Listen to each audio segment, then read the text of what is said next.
بسم اللہ الرحمن الرحیم۔ دین اسلام کے اندر سجدہ تعظیمی کی کوئی حیثیت نہیں ہے۔ یہ جو ہم دیکھتے ہیں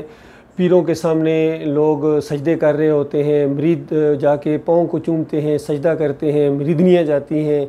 اور پھر لوگ مزاروں کے آگے جا کر سجدہ ریز ہو جاتے ہیں۔ اس طرح کی باتیں جو ہیں یہ ان صوفیہ کی کتابوں میں تو ملتی ہیں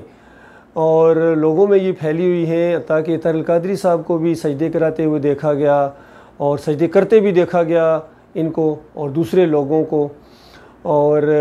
جب ان سے بات چیت کی جاتی ہے کہ اسلام کے اندر جو سجدہ ہے وہ صرف اللہ کو ہے، اللہ کے علاوہ کسی اور کے سامنے سجدہ نہیں ہے، اور اللہ کو بھی تعظیم، یہ اللہ کو تعظیم کی جاتی ہے، اس کی عزت کی جاتی ہے۔ سجدے کے اندر عزت ہے، عاجزی ہے، اور اس جسم کو جو جھکایا جاتا ہے یہ آخری درجے کی یعنی عبادت سمجھ لیجئے کہ اس سے آگے کوئی چیز نہیں ہے کہ انسان نے اپنا ماتھا اپنے مالک اور خالق کے سامنے ٹیک دیا، ہاتھ گھٹنے نیچے لگا کے زمین کے اوپر اپنی عاجزی کی انتہا دکھا دی، اور اللہ کے سامنے پوری طرح ٹوٹلی طور پر انسان سرنڈر ہو گیا ہے۔ یہ پوزیشن اللہ کے علاوہ کسی اور کے لیے جائز نہیں ہے۔ اسی چیز کو ہم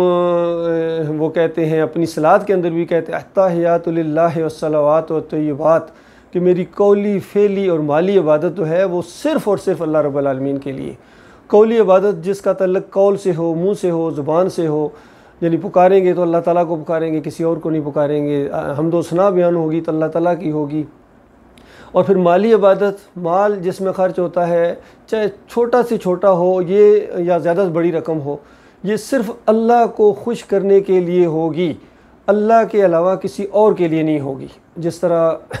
یعنی اللہ تعالیٰ اگر مال دے تو اس کو اپنے عزیز و اقارب میں خرچ کیا جائے، اپنی ذات پر بھی خرچ کیا جائے، اپنے رشتہ داروں میں، پھر غریبوں میں، پھر ہر جگہ جہاں موقع ملے اللہ توفیق دے آپ اپنا مال خرچ کریں گے، اور ذہن میں یہ ہو کہ یہ صرف اللہ خوش ہو رہا ہے، اس سے اللہ خوش ہوتا ہے۔ لیکن اگر یہی مال آپ نے کسی اور کے لیے خرچ کر دیا، جس طرح عبد القادر جیلانی کے نام کی 11ویں، پھر یہ حسین رضی اللہ تعالیٰ کے نام کی یہ کھچڑا پکتا ہے، پھر یہ شربت بانٹے جاتے ہیں، حلیم گھوٹا جاتا ہے، پھر 12 ربیع الاول کو حالانکہ نبی علیہ السلام کی وفات کا دن ہے، اس دن یہ پیدائش کا دن مان کر پھر ان کے نام کی مٹھائی شیرینی بانٹی جاتی ہے۔ اس طرح کی جتنی غیر اللہ کی نظر و نیازیں ہیں، پھر مزاروں کے اوپر بکرے چھترے چڑھانا، غلہ وہاں رکھا ہوتا ہے وہاں پیسے ڈالنا، یہ ساری چیزیں جو ہیں یہ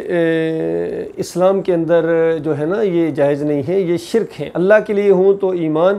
اور بہت بڑی نیکی، اور اللہ کے علاوہ کسی اور کے لیے ہوں تو ناجائز، حرام، شرک، تو یہ ساری چیزیں ہیں۔ اسی طرح جو ہوتی ہے فعلی عبادت، جس میں فعل ہوتا ہے، انسان چلتا ہے، دوڑ لگاتا ہے، جسم حرکت میں آتا ہے، جس طرح صفا و مروہ کی سعی کی جاتی ہے، بیت اللہ کا طواف کیا جاتا ہے، یہ ساری باتیں اللہ کی بندگی ہے۔ پھر قیام ہوتا ہے صلات کے اندر، پھر رکوع ہوتا ہے، پھر سجدہ کیا جاتا ہے، اور پھر تشہد بیٹھا جاتا ہے۔ یہ جتنی پوزیشنیں ہیں، یہ جسم کی ساری حرکات ہیں، یہ خالص اللہ رب العالمین کے لیے ہیں، اس میں کسی اور کو شریک نہیں کیا جا سکتا۔ تو اب جب لوگوں سے بات چیت کی جاتی ہے تو یہ آگے سے بحث کرتے ہیں اور آگے سے کہتے ہیں نہیں بھائی یہ تو سجدہ تعظیمی ہے، یہ شرک کہاں سے آ گیا؟ لا الہ الا اللہ پڑھنے والا کیسے شرک کرے گا؟ یہ تو اصل میں عزت ہوتی ہے یہ ان کی۔ اور پھر قرآن سے دلائل لانے کی کوشش کرتے ہیں، جو ان کے پاس قرآن سے دلائل ہیں وہ بھی میں آپ کے سامنے لاؤں تاکہ اس کی حقیقت پوری طرح آپ کے سامنے آ جائے۔ سب سے پہلے تو یہ کہتے ہیں دیکھیے وہ آدم علیہ السلام کو سجدہ نہیں ہوا تھا، فرشتوں نے سجدہ کیا تھا۔ تو ان کو کہا جائے کہ کیا آپ آدم علیہ السلام ہیں اور ہم سارے فرشتے ہیں جو معاملہ کر رہے ہیں؟ وہ ایک عالم بالا کا معاملہ ہے، اور ایک کم تر مخلوق نے اپنے سے بڑھیا مخلوق کو یہ اس کے سامنے جھکے ہیں۔ کس طریقے سے جھکے ہیں، اس کی کیفیت کیا ہے، اس کی نوعیت کیا ہے، اس حکمت کی حکمت کیا ہے؟ بس اللہ کا حکم ہے اور فرشتوں نے فوراً وہ حکم بجا لایا، اور فرشتے تو مخلوق ہی ایسے ہیں، وہ نافرمانی کر ہی نہیں سکتے ہیں۔ اصل مسئلہ تو ابلیس کا تھا، جس کا اندر باہر لانا تھا، جس کے غرور اور تکبر کو باہر لانا تھا۔ تو سب سے پہلے جس نے خاکی کی فضیلت کا انکار کیا وہ یہ ابلیس ہے۔ تو یہ معاملہ ہے، اور وہاں تو حکم ثابت ہے باقی دوسری جگہ اگر حکم یہ ثابت ہوتے جو تم کر رہے ہو تو یہ پھر ہم بھی کرتے، جب حکم یہ، بلکہ حکم یہ ہے کہ دیکھنا اللہ کے علاوہ کسی اور کے سامنے نہ جھکنا۔ سارے انبیاء یہی حکم لے کے آئے، سارے احکامات یہی ہیں، پھر کیوں جھکتے ہو؟ نہیں جی وہ دیکھیے جی ایک اور جگہ بھی آیا ہے جی، وہ سورہ یوسف کے اندر تو آیا تھا نا، دیکھیے یوسف علیہ السلام نے خواب دیکھا کہ ابا جان میں دیکھ رہا ہوں کہ سورج چاند ستارے وہ جو ہے مجھے سجدہ کر رہے ہیں۔ تو اس کے بعد پھر پورے خاندان نے جب وہ بادشاہت ان کو ملی تو جا کے سجدہ نہیں کیا تھا، آپ نہیں مانتے ہیں؟ بھائی اللہ کے بندو، میرے بھائیوں، اگر قرآنی آیات کو، قرآنی واقعات کو آپ تروڑ مروڑ کو پیش کریں گے آپ اپنے دماغ کے مطابق تو تمہارے اپنے دماغ کی خرابی ہوگی۔ اللہ کی کتاب کا تو اس میں کوئی قصور نہیں ہے، یا اللہ تعالیٰ نے کچھ متشابہ چیزیں رکھی ہیں اور آپ کا آزمائش کی ہے اس کے ذریعے اور آپ اس آزمائش میں فیل ہو گئے ہیں تو آپ کا قصور ہے۔ وہاں تو بڑی سادہ سی بات ہے کہ یوسف علیہ السلام بچے ہیں اور یعقوب علیہ السلام ایک وقت کے نبی اور بہت ہی زیادہ جلیل القدر نبی ہیں۔ تو ایک چھوٹا سا بچہ ہے جنہوں نے ایک خواب دیکھا ہے اور وہ آ کے اپنے والد صاحب سے کہتے ہیں کہ ابا جان میں نے دیکھا، کیا میں دیکھتا ہوں، یعنی ایکسائٹڈ سی ان کی وہ اللہ تعالیٰ نے منظر کشی کی ہے،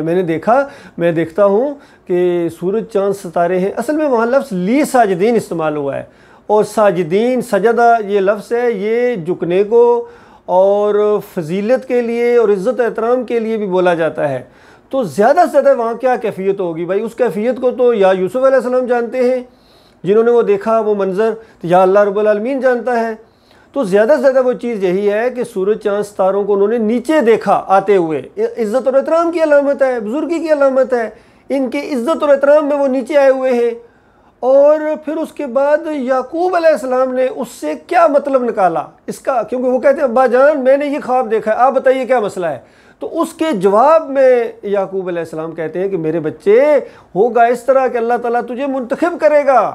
یعنی تجھے نبی بنائے گا اللہ تعالیٰ، اور تجھے باتوں کی تہ تک پہنچنا سکھائے گا، یعنی حکمت عطا فرمائے گا، وزڈم عطا فرمائے گا، دانائی عطا فرمائے گا اللہ تعالیٰ تجھے، اور پھر اللہ تعالیٰ تمہارے اوپر اس طرح نعمتوں کی بارش کرے گا، رحمت کرے گا جس طرح تمہارے آباء و اجداد ابراہیم علیہ السلام کے اوپر، اسحاق علیہ السلام کے اوپر اللہ تعالیٰ نے رحمتیں کی ہیں، اسی طرح تمہارے اوپر اور یعنی آل یعقوب کے اوپر اپنی طرف اشارہ کیا کہ اللہ تعالیٰ اپنے فضل و کرم اور برکتیں نازل فرمائے گا۔ یہ بالکل اسی طرح کا انداز ہے جس طرح ہم کہتے ہیں اللہم صلی علی محمد وعلی آل محمد کما صلیت علی ابراہیم وعلی آل ابراہیم انک حمید مجید، کہ اے اللہ محمد صلی اللہ علیہ وآلہ وسلم کے اوپر رحمتیں اور برکتیں نازل فرما جس طرح تو نے ابراہیم علیہ السلام اور ان کی آل کے اوپر برکتیں اور رحمتیں نازل فرمائیں۔ تو یہ اس طرح کا ایک انداز ہے۔ تو یہ ساری چیزیں اللہ تعالیٰ نے پوری کر دکھائیں۔ یہ 6 نمبر آیت کے اندر، سورہ یوسف کی 6 نمبر آیت کے اندر یعقوب علیہ السلام کے منہ سے یہ تشریح بیان ہوئی ہے، یہ تعویل بیان ہوئی ہے، یہ اس خواب کی تعبیر بیان ہوئی ہے۔ اور پھر آگے جا کے جب وہ پورے حالات واقعات سے گزار کر اللہ تعالیٰ نے اپنی قدرت دکھائی، اپنی حکمت دکھائی، اپنی دانائی دکھائی اور یوسف علیہ السلام کو مصر کا حاکم بنا دیا، مصر سے شرک اور کفر کا خاتمہ کر دیا، اور کس طرح کس حالات میں وہ بھائی وہاں سے آئے ہیں، اور وہ پہلے جو چھپ چھپ کر آیا کرتے تھے خیرات مانگنے آئے تھے، اور کس طرح وہ پریشان تھے، اور اب وہ ایک مصر میں داخل ہو رہے ہیں ایک حکمران خاندان کی حیثیت سے۔ اور پھر اس سے بھی بڑی بات جب آگے جا کے انہوں نے دیکھی، اتنا بڑا تخت ہے وہاں، تخت کے اوپر جا کے اللہ تعالیٰ نے یوسف علیہ السلام کو بٹھایا ہوا ہے، اور پھر یعقوب علیہ السلام کو بھی وہاں جا کر بیٹھنے کا موقع ملا، تو اللہ تعالیٰ کی رحمتوں کی بارش دیکھ کر وہ سارا خاندان خود سجدے میں چلا گیا، وَخَرُّوا لَهُ سُجَّدًا، کہ وہ سارے کے سارے گر پڑے اس کے سامنے۔ کس کے سامنے؟ اللہ کے سامنے۔ سجدہ تو اللہ کو کیا جاتا ہے۔ یوسف علیہ السلام بھی، پورا خاندان، 2 نبی ہیں، وہ اللہ کے سامنے جھکے ہیں۔ اور سورہ مریم کی 58 نمبر آیت اگر آپ پڑھیں تو پھر آپ کو یہ مسئلہ سمجھنے میں بہت آسانی ہو جائے گی۔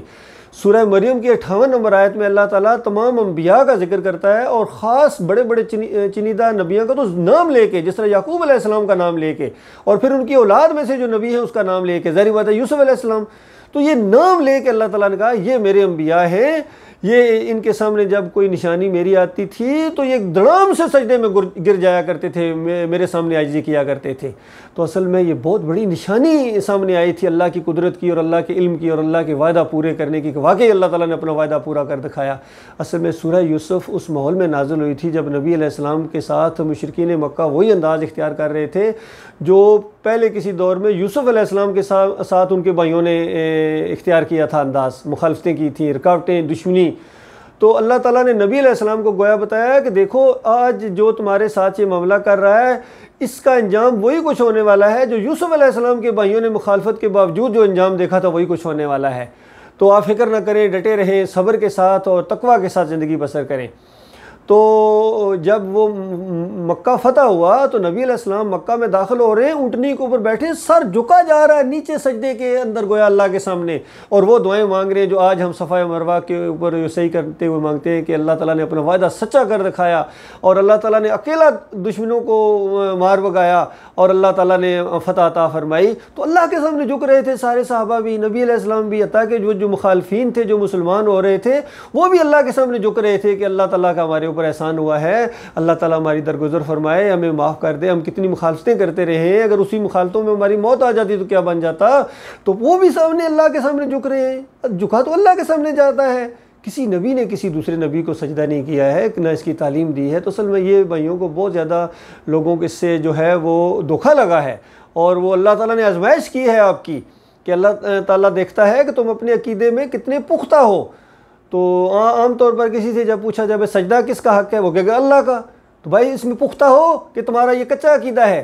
تو اگر پختہ عقیدہ ہوا تو آپ قرآن کے جو صحیح انداز ہے اس کے مطابق اپنا ایمان عقیدہ بنا کے کبھی کسی نبی کو ولی کو سجدے نہیں کریں گے۔ کیونکہ آج بھی اگر ان سے پوچھا جائے کہ بتائیے آج اگر کوئی یوسف علیہ السلام کی قبر کے سامنے جا کے سجدہ کرے یا نبی علیہ السلام کی قبر کے سامنے جا کے سجدہ کرے تو کیا یہ شرک ہے یا نہیں؟ وہ کہیں گے شرک ہے۔ بھائی شرک ہے تو پھر اس دور میں کیسے جائز تھا؟ نبی علیہ السلام تو لعنت فرمائے، یہود و نصارہ کہتے ہیں پچھلی شریعتوں میں جائز ہوتا تھا۔ اصل میں یہ پرابلم ہوئی ہے، یہ ابن کثیر اس کو لے آئے اس طریقے سے، پھر اور دوسرے لوگ لے آئے ہیں، حتیٰ کہ سعودیوں تک کی تفسیر کے اندر یہ ہے کہ پچھلی شریعتوں میں جائز ہوتا تھا سجدہ کرنا، تو اس شریعت میں شرک کے ڈر کی وجہ سے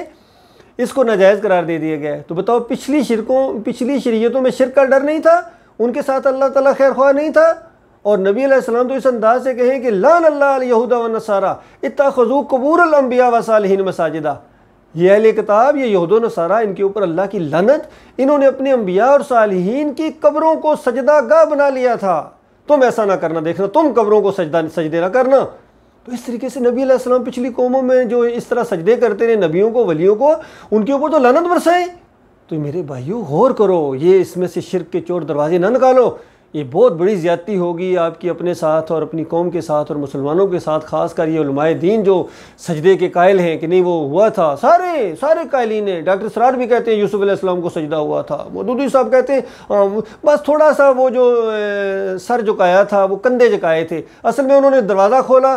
مودودی صاحب نے دروازہ کھولا، حالانکہ وہ خر لہو کی ضمیر جاتی ہی اللہ کی طرف ہے، وہ سجدہ ہوا ہی اللہ کو ہے، شکر گزاری کا سجدہ تھا اس مہربانیوں کی وجہ سے اور اس رحمت اور شفقت کی وجہ سے جو اس خاندان کے اوپر کی۔ اور مشہور عالم دین